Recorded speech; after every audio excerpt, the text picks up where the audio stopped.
Hi everyone, Grimith here, and welcome to Let's Get On That Civilization 4 Hannibal Picture Show, yes. With lots of good news and lots of bad news. First off, I know you guys have been going crazy over the past few days going, "Oh my god, Grimith, Grimith, why you no upload? Grimith, we going crazy. Ah... Grimith, why you no upload? Why you no upload? Grimith! Ah! Something like that, yes. And, partly that was because of the fact that I was getting burned out of Civilization 4. I was getting tired of it, constantly playing it for, as many weeks as I have. Eventually, I slowed down there, and it was like, besides, I wasn't in that much of a rush to get back to this game, and I also knew I wouldn't need to be in such a rush. As it turns out, my mom and dad, in their infinite wisdom, decided to buy Mother a new computer. She's been having lots of problems with the wireless adapter she's been given from Time Warner Cable to hook up to the internet router upstairs. They've never resolved it satisfactorily, so she's going to do two things. One, purchase a laptop, which is on its way here, which will allow her to connect to the internet without having to worry about the shit from Time Warner Cable.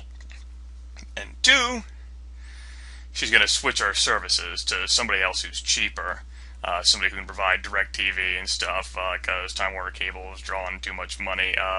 Whenever I was going to disconnect myself from the internet a few months ago, we were actually going to break the contract. But as it turns out, the contract is going to expire next month, and so we are going to bail out of that and join somebody else. Anyway, let's not get into that kind of jargon. The end result is that I was like, well, Mom, since your computer's going to go to waste otherwise, you should totally give it to me. That way I can use it. I'll use it adequately. That way it won't sit there, collect dust, as it had been doing. Wouldn't want it to do that. Just give me the computer. So what has become a temporary arrangement is now something of permanent. This computer is mine. I loaded it with a bunch of stuff, took Norton off, put on the stuff that I like. Spent like 90 minutes yesterday on phone fucking India and the Norton's tech support, doing some various shit involving transferring Norton from one computer to another. It was pretty fun. You should try it sometime. Tech support. Woohoo! Especially whenever the other person doesn't speak your language that well. Yeah. Not that I'm hateful, it's just that, if you're gonna have tech support for, whatever. Let's not get into that. So, yeah. So, in the process of putting all of my new stuff that I wanted to on this computer, and I also actually hooked up the speakers for this desktop computer. Well, in the process of rearranging that and setting default playback and default recording devices, things got fucked up with Fraps. So Fraps decided that my speakers were actually going to be the ones providing the recording input.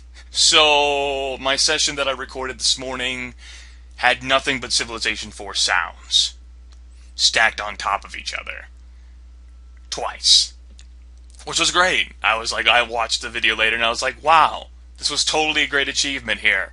Way to fucking go, computer. I'm so proud of you for doing this for me.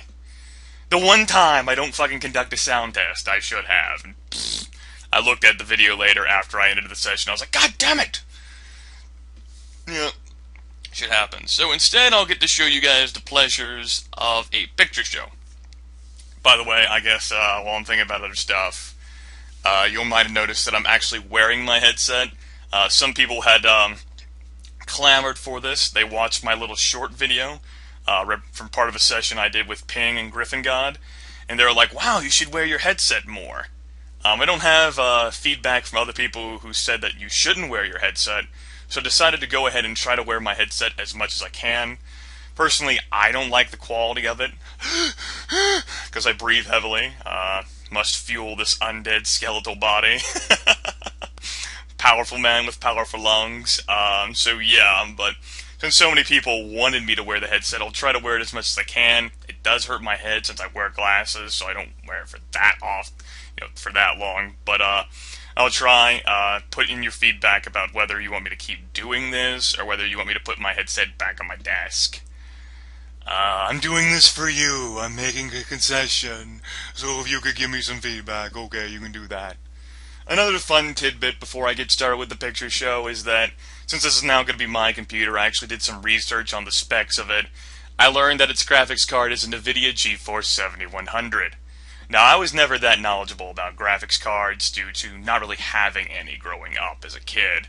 My first real powerful graphics card was on my Asus laptop, which, as it turns out, is much more powerful than the NVIDIA GeForce 7100. As such, I'm not sure why this desktop, with a weaker graphics card, less RAM, and only slightly more powerful processor at a 32-bit system, is able to run Civilization 4 and record it better than my laptop. I don't know. I don't understand technology. Don't even bother trying to explain it to me. It's okay. It'll just go right over my head. It will. Alright, so yeah. Civilization 4 picture show. I could have done post-commentary, but the way the sounds were stacked on top of each other in the videos, I've just decided to scrap them. Besides, as it turns out, the session wasn't that long. Some bad things happened. Okay, so you guys remember I was kicking Elizabeth's ass. I'd finished kicking Surya Varman's ass some time ago, flattened his army before he upgraded it to rifles. And, I had whipped a lot in my cities. Unfortunately, this resulted in weak cities due to my lack of production because I kept constantly spending population. I've never whipped this much before in a game, and it certainly has long-term consequences. There are advantages to whipping and how you can quickly raise an army, as you saw in my Wynakapak playthrough, as well as my Freddy playthrough, my Freddykins Frederick run-through. But that ends up, crippling your cities due to all the unhappiness which can build up in there, and the fact that, had no production. I had no productive sites, especially whenever I placed, my mines with windmills. Even after emphasizing production, my most productive cities were the fucking cities that I took from Elizabeth. Now, I ended up trying to build the Maui statues in one of my cities. Finally, I almost never build that national wonder. It gives +1 hammers to all of your water tiles. I started building that. Nah. The city to the right of Carthage, it was Hadram. It was like the city that was facing the barbarian city, which became Lizzie's city. Forgot the name of it. So yeah, but that ended up never finishing. Next turn, I finished physics. I'm moving my armies down to the south to continue to deal with Lizzie. Now this pops up. This was my greatest worry. And while I was hoping the AI would continue to do stuff like try to win the game through the UN. UN Resolution number 743 would force every AI and player, every player in the game, to adopt emancipation permanently. If this passes, you cannot switch out of emancipation. You're switched to it, free from anarchy, but you have to stay in that for the rest of the game. Now, emancipation doubles your growth of cottages, hamlets, and villages, and will also give unhappiness to all civs, not an emancipation. That's it. If you've built cottages in the mid to late game and need to rise them up quickly to towns, emancipation is useful. It's also useful if none of the other civics are really useful to you. Obviously, slavery was really useful to me, but I wouldn't vote never on this one. The reason why is that almost every AI I've ever seen in this game will vote like yes. It's sometimes situational, like some of them really enjoy other civics and will be like no, and they'll defy it. But defying would cause anger in all of your cities. So I resigned myself to the fact that this was going to happen, and I just try to make my cities more productive. Maybe a workshop over some of the farms. Remine the hills. I only had 6 workers, though, so I resolved myself to actually trying to build around the workers to make that go quicker. I also changed my tech path. Originally, I was going to go for artillery, but the more I thought about it, the more I figured that fighters would be more useful. The reason why is that I've been in game situations before where I've had artillery over the AI, but the AI has flight over me. And constantly riddles me with bombardment from the fighters. It's really frustrating. With a great medic, you can certainly ease the pain from that. You mitigate a whole lot of it, but whenever you're marching to an enemy city, like if you're still in a city, that's fine. With the great medic and the city, you're okay. But as soon as you're out there marching, where your units don't heal, unless they have march, then it becomes pretty hard to deal with. So I figured, okay, we get steam power, railroad combustion, I've got a source of oil, I'll get flight, we'll be good to go. Along the way, I decided to try and fuel my research slider here. There's Ragnar, who didn't have steel, and Surya Varman, who didn't have steel. Sitting Bull didn't have it either, but he only had 10 gold, so fuck him. By the way, Surya Varman was plotting war. Now, I was just hoping that it wasn't against me. He's annoyed with several other civs in the game. They are land targets of him. He's furious with Elizabeth still, but I mean, he can't really reach her. That's my fault. As you can see, UN resolution succeeds. Everyone has to adopt emancipation. Fuck. I take reading. My cannons did really well. I explained the power of City Raider 3 here. The cannons only have 12 strength. You're attacking into fortified marines and infantry here. After I promoted them up to City Raider 3, they actually had 1 in 3 chance of success. Now you might not think, oh, that's not that high. I mean, you might as well just take barrage or something to do more collateral damage, but there wasn't that many units in there, and I got really lucky with a lot of my cannon attack rolls. I only lost 1 cannon here, and I didn't lose any other units, so I was able to quickly take this city. And then, fucking hell. Hell froze over. Hatshepsut, who is barreling along towards a cultural victory, she can't declare war at please, to my knowledge. And she was at please with me before she declared war here. So, either I'm wrong about Hatshepsut not being able to declare war at pleased, or she must have slipped into cautious over something. And somebody bribed her.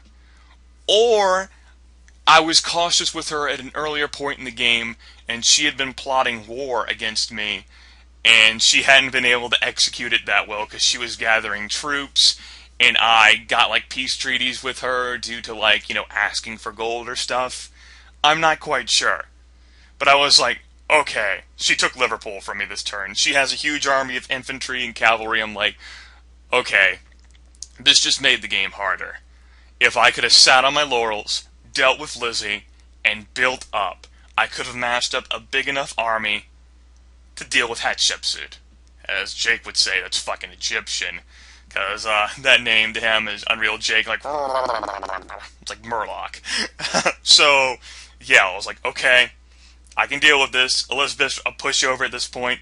I can organize my armies. I can take care of her. But the exact same turn, perhaps due to a war bribe from Hattie, Hammurabi declares war. And he's got a shit ton of artillery. He's got artillery fucking stacks up the wazoo, over 30 artillery built up, and he's got infantry as well. And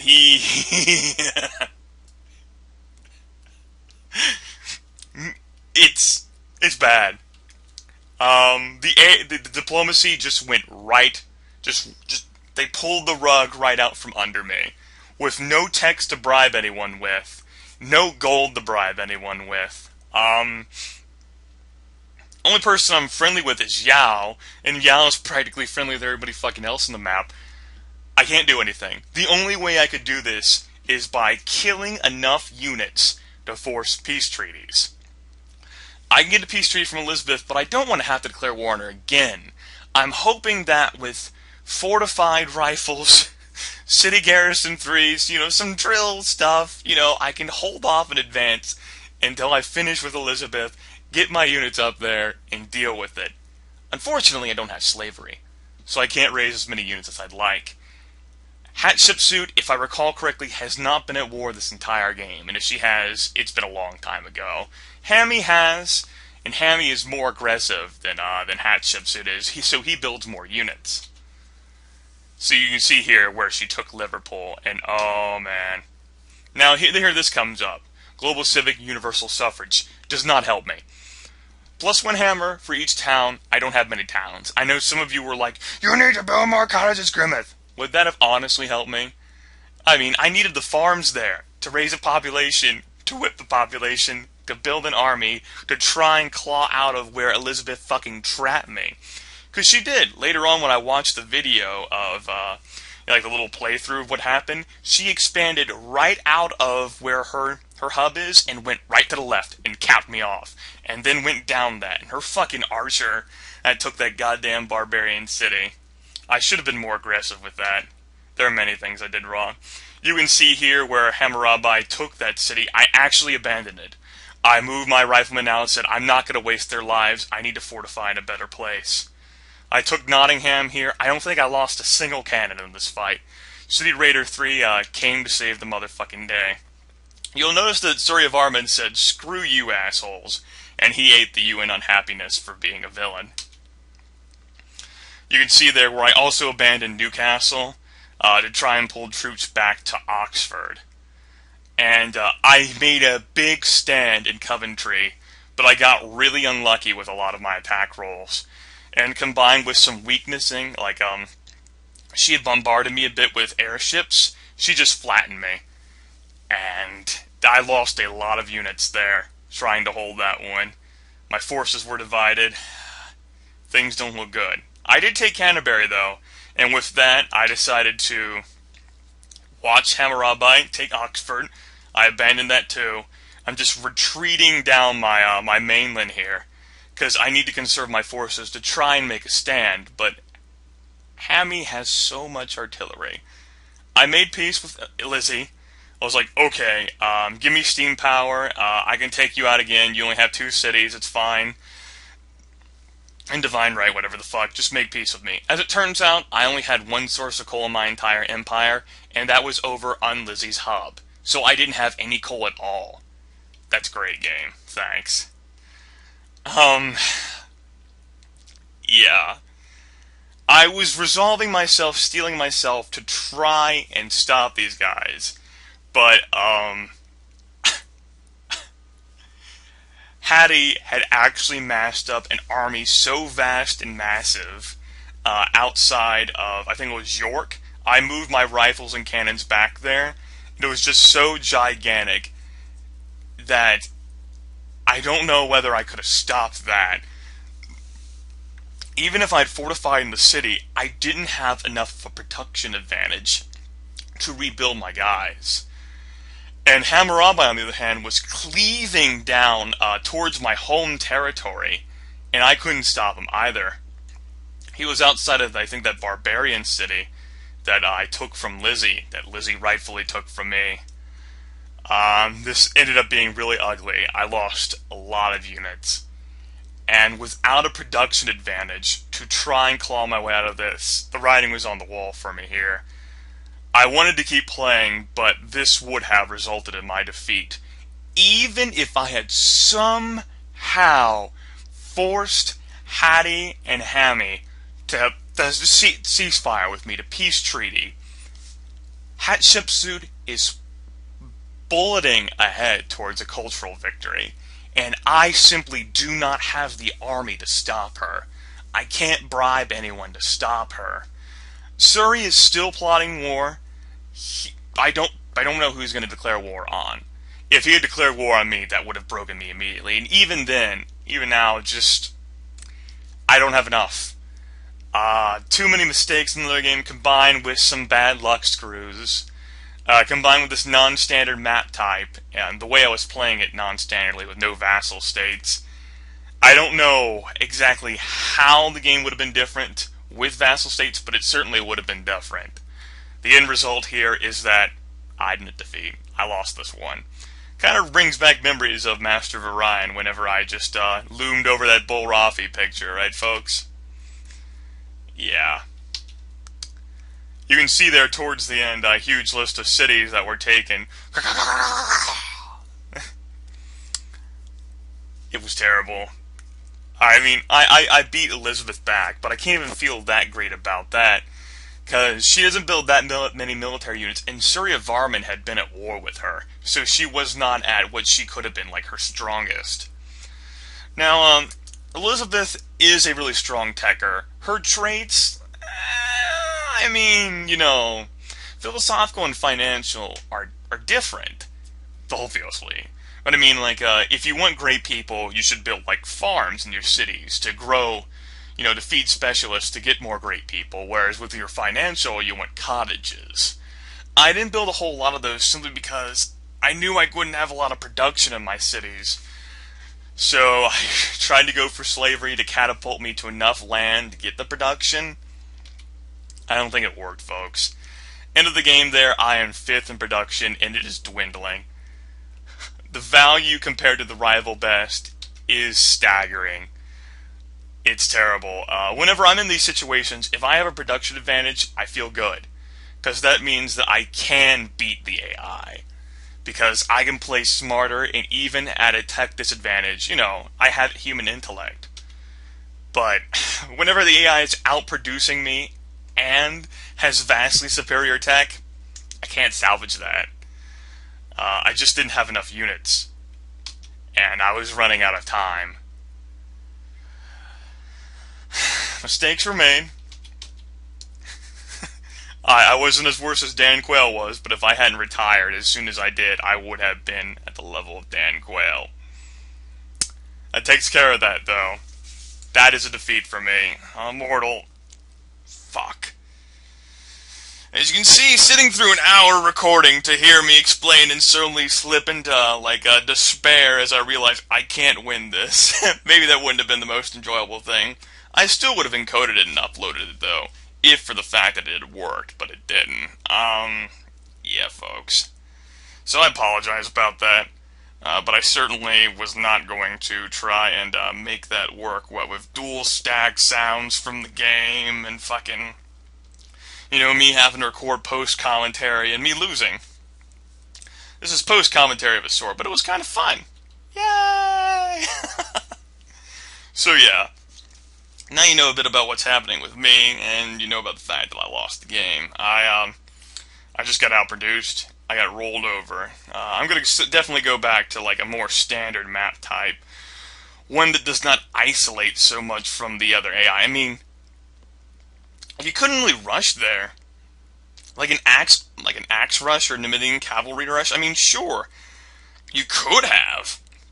But instead of just going straight north or straight east, you'd have to curve all the way through the hub, which would take a lot of time.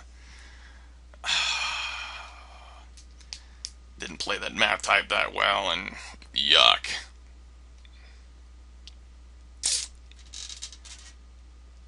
I certainly did better, though, than what I could have. If I had not been so rusty at Immortal, maybe I could have done better. If I remembered the map type, maybe I could have done better. If I hadn't gotten luck screwed. I was losing battles there towards the end pretty poorly, while my cannons were doing well. I'm trying to kill these fucking cavalry from Hammurabi in a Hatshepsut at 85-90% odds with my riflemen. God damn it. I'm just fucking losing these battles. I'm you can't do that to me. I can't afford those losses. I can't whip anymore. So, next game, I'm not going to install any Civ 4 mods, because I'm hungering for a bit of redemption on Immortal. I'm going to pick a more standard map type, one that's prone to actually give me some fucking hammers.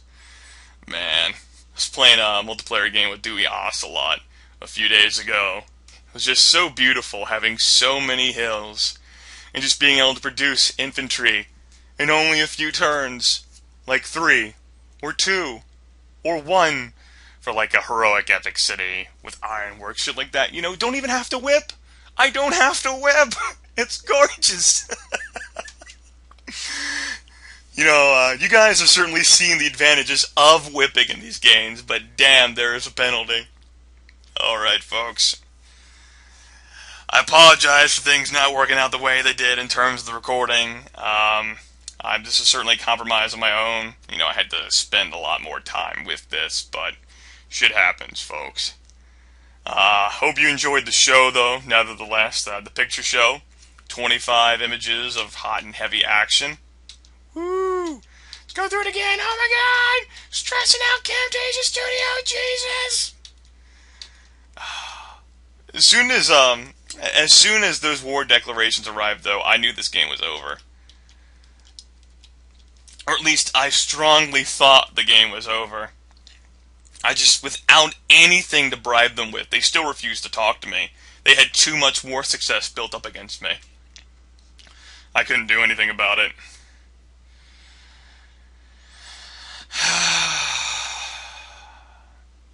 And so Carthage fell. But at least it wasn't the Rome. Those motherfuckers. Alright, everyone. Bye!